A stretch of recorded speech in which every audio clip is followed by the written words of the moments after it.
Student, आज की class में हम बात करेंगे मेन स्पिलवेज के बारे में, जिसे हिंदी में हम उत्प्लव मार्ग के नाम से जानते हैं। तो मेन स्पिलवेज हम पिछले लेक्चर में देख चुके हैं, कई टाइप के हैं, लेकिन हम आज यहाँ पर डिस्कस करेंगे स्ट्रेट ड्रॉप स्पिलवे के बारे में। और स्ट्रेट ड्रॉप स्पिलवे को समझने के लिए यहाँ हमने कुछ डायग्राम बनाए हुए हैं। इस डायग्राम की मदद से स्ट्रेट ड्रॉप स्पिलवे को हम समझेंगे और साथ में उन सभी इंपॉर्टेंट पॉइंट्स पर डिस्कस करेंगे जो हमारे कंपटीशन के लिए भी इंपॉर्टेंट हो सकते हैं। तो चलिए करते हैं आज क्लास स्टार्ट। इसमें हम बात करेंगे स्ट्रेट ड्रॉप स्पिलवे के बारे में।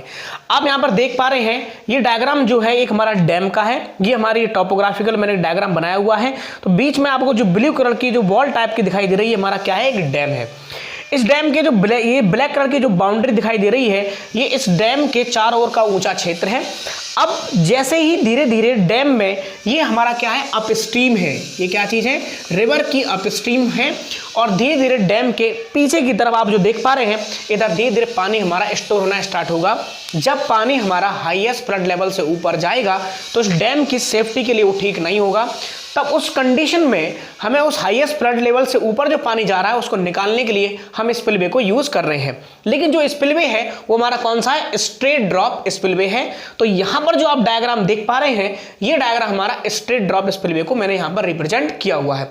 एक्चुअल में ये डायग्राम हमारा कुछ इस तरीके से होना चाहिए था। ये एक हमारी छोटी दीवार टाइप का हमारा ये स्पिलवे है। कुछ इस तरीके से ये डायग्राम पूरा कंप्लीट होना चाहिए था, लेकिन मैंने आपको समझने के लिए सिर्फ इतना ही डायग्राम मैंने बनाया हुआ। आप चाहें तो कुछ इस तरीके से आप इसको भी समझ सकते हैं। तो ये जो डायग्राम आपको दिखाई दे रहा है वो क्या है, हमारा स्ट्रेट ड्रॉप स्पिलवे है।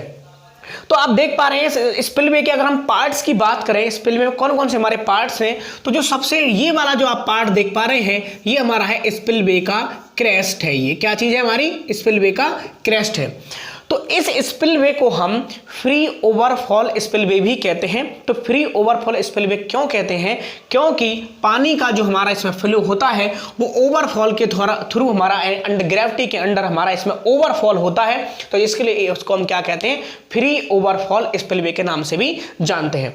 तो ये वाला कौन सा पार्ट हो गया, ये हमारा, ये हो गया हमारा क्रेस्ट। जब मैं यहां लिखता जाता हूं, ये क्या है हमारा, क्रेस्ट ऑफ स्पिलवे, यानी स्पिलवे का ये क्या है, हमारा क्रेस्ट है। अब बात करें कि यहां पर जो फ्लो हो रहा है, मैंने अभी आपको बताया, तो यहां पर क्या हो रहा है हमारा, ये जो फ्लो हो रहा है ये हो रहा है हमारा फ्री ओवरफॉल। को क्या हो रहा है, फ्री ओवरफॉल या अंडर ग्रेविटी, अंडर ग्रेविटी, यानी ग्रेविटी के अंडर हमारा क्या हो रहा है, फ्री ओवरफॉल हो रहा है। इसीलिए इसको हम क्या कहते हैं, फ्री ओवरफॉल स्पिलवे के नाम से भी जानते हैं। अब बात करें, यहां पर आप देख पा रहे हैं ये क्या है हमारी, ये हमारी अप स्ट्रीम है और ये क्या हो जाएगी, हमारे डाउन स्ट्रीम हो जाएगी। तो स्पिलवे की ये वाली जो शेप आप देख रहे हैं, ये वाली जो आप सरफेस देख रहे हैं, ये हमारी अप स्ट्रीम की साइड है। और दूसरा ये वाली जो सरफेस आप देख रहे हैं, ये हमारी डाउन स्ट्रीम की साइड है। तो इस स्पिलवे में जो हमारे डाउन स्ट्रीम की साइड है, ये हमारी वर्टिकल भी हो सकती है या नियरली वर्टिकल भी हो सकती है। मतलब कहने का मतलब ये है कि ये हमारी जो आप जो सरफेस देख पा रहे हैं, यहां पर जो मैंने ये थोड़ी सी इंक्लाइंड बनाई हुई है, ये सरफेस हमारी वर्टिकल या नियरली वर्टिकल, थोड़ी सी इंक्लाइंड भी देखने को आपको मिल सकती है। अब बात करें ऊपर से जब हमारा फ्लो हो रहा है, जो फ्री ओवरफ्लो हो रहा है, जो हमारी नेपी है, तो नेपी की जो डाउन स्ट्रीम की जो साइड है, ये अंडर साइड, ये वाली देखें, ये हमारी क्या है, नेपी हमारी जो धारा है यहाँ इस तरीके से आप पानी की आ रही है।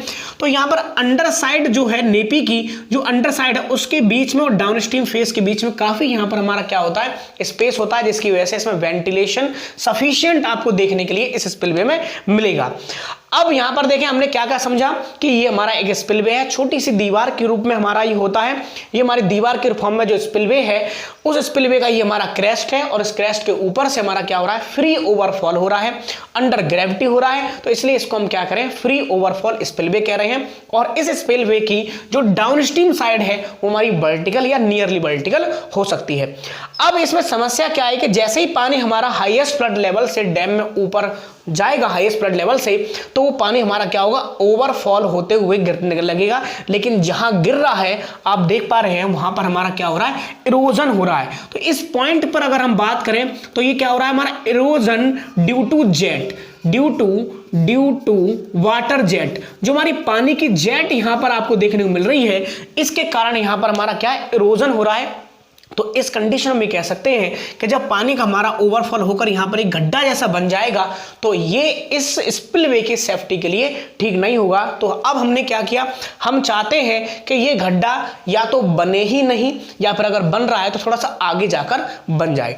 तो अब यहां पर हमने इसका फॉर्मेशन नेक्स्ट ये वाला देखें, इस डायग्राम पर हमने क्या किया है, इस स्पिलवे का जो क्रेस्ट आप यहां पर इस तरीके का देख रहे थे, अब ये जो स्पिलवे है इसका क्रेस्ट जो हो गया ये हमारा ओवर हैंगिंग लिप, इसे क्या कहते हैं, जो हमने थोड़ा सा पोर्शन आगे की तरफ निकाल दिया है इसको हम कहते हैं ओवर हैंगिंग लिप। क्या कहते हैं इसको, ओवर हैंगिंग लिप के नाम से इसको हम जानेंगे।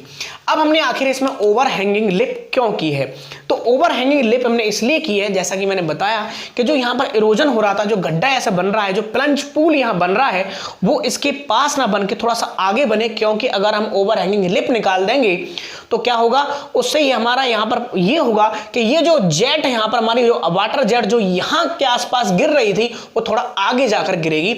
इसको देखते हुए हमने क्या किया, ओवर हैंगिंग लिप को यहाँ पर बना दिया। दूसरा इसका एक और आप देख सकते हैं, दूसरा अगर मान लीजिए कि इस स्पिलवे पर हाईएस्ट फ्लड लेवल से थोड़ा सा ही पानी ऊपर गया है, यानी स्मॉल डिस्चार्ज है, तो यहां पर मैं लिख रहा हूं एक डायग्राम और से आप समझते हैं, in case of small discharge, क्या समझेंगे, in case of small discharge. इस बात का मतलब यह है कि अगर हाईएस्ट फ्लड लेवल से, जैसा कि मैंने आपको बताया कि हाईएस्ट फ्लड लेवल से डैम में पानी जब ऊपर जाएगा, मान लीजिए ये आपका एक डैम है, ये आपका एक डैम है जो कि ये है, इस डैम का हाईएस्ट फ्लड लेवल यहां पर है, ये क्या है, हाईएस्ट फ्लड लेवल। तो हाईएस्ट फ्लड लेवल से थोड़ा सा ही पानी, यानी बहुत ज्यादा डिस्चार्ज नहीं है पर थोड़ा सा ही है, तो जब बहुत स्मॉल डिस्चार्ज होगा तो पानी हमारा एक जेट की फॉर्म में ना होकर सीधे सीधे पानी रिस्क करके आने लगेगा, इसी के डाउन स्ट्रीम जो फेस है, ये हमारी कौन सी है, डाउन स्ट्रीम जो फेस है, इसी डाउन स्ट्रीम के फेस से यही पानी हमारा क्या होगा, गिरने लगेगा। तो उस कंडीशन में जो इरोजन अभी यहां हो रहा था वो इरोजन बिल्कुल इसके किनारे पे ही होने लगेगा। तो उस कंडीशन से भी बचने के लिए हम चाहते हैं कि एक ओवर हैंगिंग लिप अगर बनेगी तो स्मॉल डिस्चार्ज के केस में अभी थोड़ा सा पानी आगे जाकर गिरेगा, जिससे यहां पर हमारा क्या होगा, इस जो गड्ढा जो बन रहा है पानी की जेट के कारण, वो गड्ढा इसके पास ना बन के थोड़ा सा आगे जाकर बनेगा। इसलिए हमने क्या किया, इस स्पिलवे में हमने ओवर हैंगिंग लिप को हमने बना दिया। लेकिन उसके बाद भी अगर हम देखें इसकी सेफ्टी को, अगर हम देख ही रहे हैं तो क्योंकि यहां पर एक गड्ढा बन ही रहा है और धीरे धीरे अगर ये इरोजन हमारा ज्यादा होगा तो उस कंडीशन में हम चाहते हैं कि इसके नीचे यहां पर क्या लगा दिया कि सेफ्टी पॉइंट ऑफ व्यू से हम एक एप्रन बना सकते हैं, एक हमारा फ्लोर टाइप का हम बना सकते हैं जिसमें कट ऑफ लगा सकते हैं। तो आप देख रहे हैं कि हमने इस स्पिलवे के नीचे प्रोटेक्शन के लिए हमने क्या किया, कट ऑफ के साथ, ये हमारी क्या है, कट ऑफ। हालांकि हम इसका भी लेक्चर बनाएंगे, ब्लिक्स थ्योरी वगैरह पर बताऊंगा तो आपको समझ में आएगा कट ऑफ यहां पर कब कितनी होनी चाहिए, किस तरीके से ब्लिग ने और खोसलाज ने या लेंस थ्योरी के बारे में हम बात करेंगे, जिसमें कट ऑफ की विस्तार चर्चा हम करेंगे। फिलहाल में आप ये समझ लीजिए कि यहां पर हमने कि इस फ्लोर को बनाया है ताकि ये हमारा जो पूल बन रहा है यहां पर ये ना बने और इसके जो बेस है उसकी सेफ्टी बनी रहे। तो उस कंडीशन को देखते हुए हमने क्या किया, यहां पर हमने एक कंक्रीट का एक फ्लोर टाइप का हमने बना दिया है। अब क्या होगा, अब ये हमारी जो वाटर जेट है उस वाटर जेट से हमारा यहां पर हाइड्रोलिक जंप भी हमें देखने को मिलेगा, लेकिन वाटर जेट हमारे यहां पर क्या होगा, एक गड्ढा ऐसा का निर्माण यहां पर नहीं होगा। तो यहां पर हमने कुल मिलाकर कुछ इंपॉर्टेंट पॉइंट्स यहां पर हमने बात करी, क्या क्या बात की, और ये सबसे जरूरी है कि ये आखिर स्पिलवे हम यूज कहां करते हैं। तो लो हाइट के जो हमारे अर्थ डैम होते हैं, ध्यान रखिएगा, लो हाइट के जो अर्थ डैम होते हैं उसमें हम स्ट्रेट ड्रॉप स्पिलवे को हम यूज करते हैं। दूसरा, सभी स्पिलवे जो आप देख पा रहे हैं, जैसे कि हमारा सॉफ्ट स्पिलवे है, साइड चैनल स्पिलवे है, या ओपन चैनल है, या फिर हमारा स्ट्रेट ड्रॉप ओगी स्पिलवे या साइफन स्पिलवे, इन सभी को आप कंपेयर करेंगे तो सबसे सिंपलेस्ट टाइप का जो स्पिलवे है वो हमारा कौन सा है, स्ट्रेट ड्रॉप स्पिलवे हमारा सबसे सिंपलेस्ट टाइप का स्पिलवे है, जो हम लो हाइट के अर्थ डैम के लिए हम इसको बनाते हैं। इतने पॉइंट्स जो मैंने आपको बताए हैं वो पॉइंट्स मैं यहां पर अभी एक एक करके लिखता हूं, फिर इसको एक बार और हम क्लियर कर लेंगे। वीडियो को पोस्ट। तो अभी तक हमने जो भी पॉइंट समझे उन पॉइंटों को मैंने यहाँ पर लिख दिया है, एक एक करके इन पॉइंट्स को देख लेते हैं और कोई नया पॉइंट अगर है तो उसे भी समझ लेते हैं। सबसे पहले मैंने बताया कि इसे फ्री ओवरफॉल स्पिलवे कहते हैं। क्यों कहते हैं? क्योंकि मैंने आपको बताया कि ये हमारा एक स्पिलवे जो है जिसे हम स्ट्रेट ड्रॉप स्पिलवे कह रहे हैं, एक हमारे दीवार की फॉर्म में है और ग्रेविटी के अंडर इसमें क्या हो रहा है, हमारा फ्री ओवरफॉल हो रहा है, इसी वजह से इसको हमने फ्री ओवरफॉल स्पिलवे हमने इसको बोला। दूसरा, ये लो हाइट के हमारे क्या जो अर्थ डैम है उसी के लिए हम इसको यूज कर पाएंगे। नेक्स्ट हमारा क्या है, इस स्पिलवे का ये सिंपलेस्ट टाइप है, ये जितनी भी स्पिलवे है उसमें सबसे सिंपलेस्ट टाइप ये है। और साथ में जो हमारी डाउनस्ट्रीम की फेस है ये हमारी वर्टिकल हो सकती है, नियरली वर्टिकल हो सकती है, यानी इंक्लाइंड भी थोड़ी हो सकती है। दूसरा, इस स्पिलवे के डाउनस्ट्रीम की तरफ वाटर का जेट की फॉर्म में फ्री ओवरफॉल होता है। बिल्कुल सही बात है, यहाँ पर फ्री ओवरफॉल हो रहा है डाउनस्ट्रीम साइड में और जिसके कारण हमारी स्कोरिंग होती है और एक गड्ढा बन जाता है, जैसा कि यहाँ पर आप देख पा रहे हैं।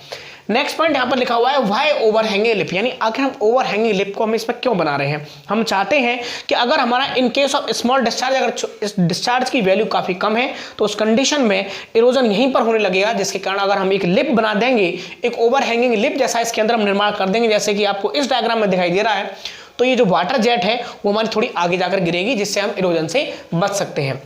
नेक्स्ट हमारा है फॉलिंग नेपी के अंडर साइड पर सफिशिएंट वेंटिलेशन होता है। हमारी जो फॉलिंग नेपी आप देख पा रहे हैं, ये हमारी फॉलिंग नेपी है और इस फॉलिंग नेपी के और यहाँ डाउन स्ट्रीम फेस तक आप देख पा रहे हैं सफिशिएंट वेंटिलेशन है, जिससे फायदा ये होगा कि अगर हमारी जेट में फ्लक्चुएशन होता है, यानी कि अगर जेट में अगर हमारा फ्लक्चुएशन हो रहा है वो कम ज़्यादा हो रही है, तो उससे भी हम क्या कर सकते हैं, हमारा कोई हमें इफेक्ट देखने को नहीं मिलेगा। तो यहाँ पर यही चीज़ लिखी हुई है कि फॉलिंग नेपी की अंडर साइड पर सफिशिएंट वेंटिलेशन होता है, जिससे पल्सेटिंग और फ्लक्चुएटिंग जेट से बचा जा सकता है। ठीक है, आगे ये वाला जो पॉइंट है वो हम ओगी स्पिलवे में और अच्छी तरह से हम क्लियरफाई कर पाऊंगा, क्योंकि वहां पर आपको बताऊंगा कि अगर जेट का फ्लक्चुएशन हो रहा है तो वहां क्या दिक्कत आ सकती है, क्योंकि ओगी स्पिलवे में हमारे डिस्चार्ज को लेकर वहां पर हमारा वैक्यूम फॉर्मेशन हो सकता है, वहां हमारी कैविटेशन हो सकती है, तो उस चीज को आगे वहां पर इस पॉइंट को और आगे अच्छी तरह से वहां पर हम समझेंगे। नेक्स्ट, स्पिलवे का यूज हम तब करते हैं जब हेड पुल टू टेल पुल के बीच में डिस्टेंस हमारी कम से कम कितनी हो, 6 मीटर से ज्यादा होती है, तभी हम इस स्पिलवे को हम यूज करते हैं। तो ये थी हमारी आज की क्लास, जिसमें हमने बात करा स्ट्रेट ड्रॉप स्पिलवे के बारे में। उम्मीद है कि इसके सभी पॉइंट्स और डायग्राम आपको समझ में आए होंगे। अगर आपको हमारे चैनल की वीडियोज अच्छी लगती हैं तो आप इस चैनल को सब्सक्राइब कर सकते हैं, अपने फ्रेंड्स के साथ शेयर कर सकते हैं और ज़्यादा से ज़्यादा ग्रुप में शेयर करके हमारा सहयोग भी कर सकते हैं। धन्यवाद दोस्तों, मिलते हैं नेक्स्ट लेक्चर में ओगी स्पिलवे के साथ।